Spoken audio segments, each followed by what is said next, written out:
There's a nice constant salty breeze coming in from Biscayne Bay.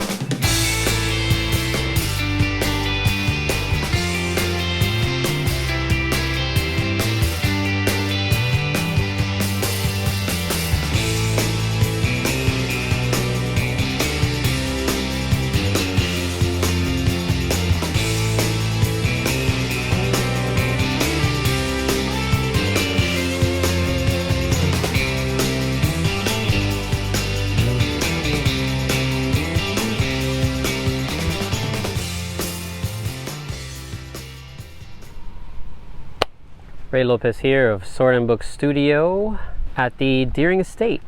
It's this linear park right on the edge of Biscayne Bay, right off of the Deering Estate property, a historic house here in Palmetto Bay. The Thalata House is also right up against this canal, another beautiful historic house.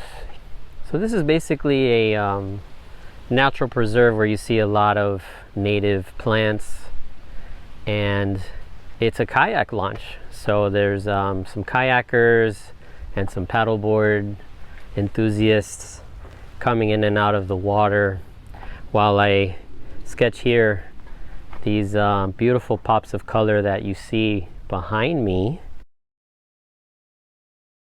I think those are railroad track plants, but I'm not sure. I have a feeling they only bloom when the sun is out, and at nighttime they close. There's a couple of flowers here in South Florida that do that.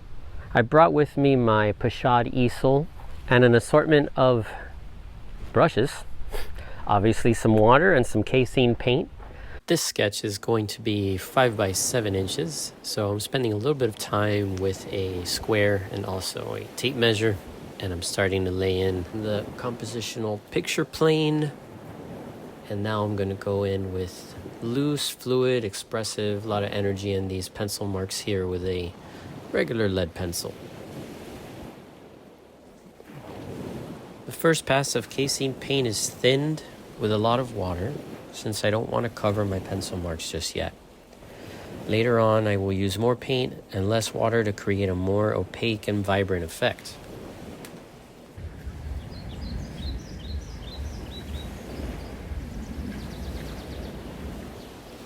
As you can see here, we have more than a couple layers of paint in our sketch. I'm really trying to pop those lighter greens.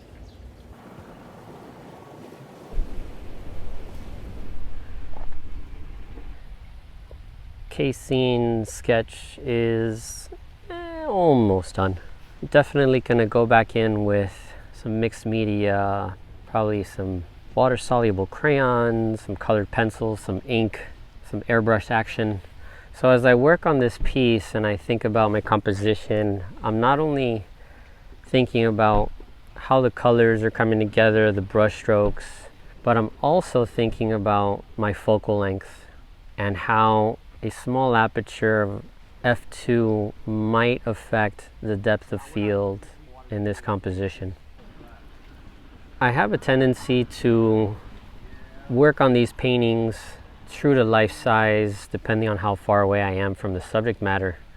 So if I had to gauge, I'm somewhere between 35 millimeters and 50 millimeters in terms of a focal length. And I'm gonna keep trying to push the background elements into a nice blurry, shallow depth of field effect.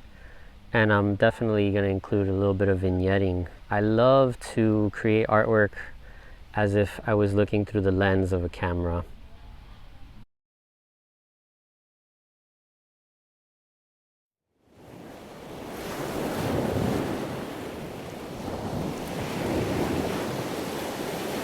I brought with me today the Canon PowerShot G11, released in 2009. CCD sensor, 1/1.7 inch sensor, 2.8 lens. Let me power this up. Oldie, but definitely a great solid camera. It offers raw shooting. It's got beautiful dials for shooting modes, ISO, and off to this side here it has a exposure compensation dial.